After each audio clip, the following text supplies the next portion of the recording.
most people are not aware of or adjusting for the key strategic differences between satellite play and normal multi-table tournament play or regular tournaments. And the primary fact that you always have to be aware of in satellite play is that if you win your seat in that satellite, it doesn't matter whether you finish the tournament with one chip or as the chip leader. The prize is the same regardless of how many chips you have when the satellite ends. So having one chip is just as good as having lots of chips in a satellite. And this key fact is going to inform our overall strategy for satellite play. And in a nutshell, survival is often more important than accumulating chips, or what we would call playing to win in a regular tournament. Because of the payout structure in a regular tournament, where a lot of the money is at the top, you're incentivized to accumulate chips, and you often will do this at the expense of survival in many cases. You're willing to take risks to get your hands on chips.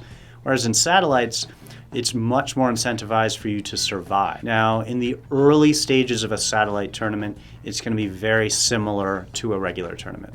So in those first few levels, when there's many players still in the satellite, you're not close to winning a seat. It's going to play very similarly to a regular tournament. Your focus will be on accumulating chips.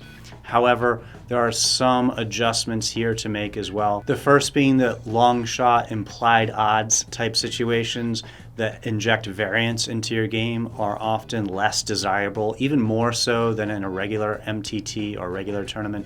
In satellites, they're even less desirable. So what I mean by that are calling with those speculative type hands pre-flop, hoping to hit big hands post-flop to get paid off.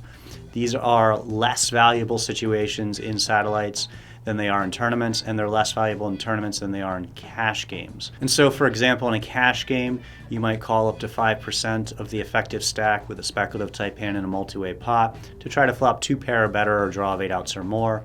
Well, in a regular tournament, you'd often turn down some of those borderline spots that you might accept in a cash game. You would err on the side of being conservative as far as playing passively in that tournament. In a satellite, it's even more pronounced.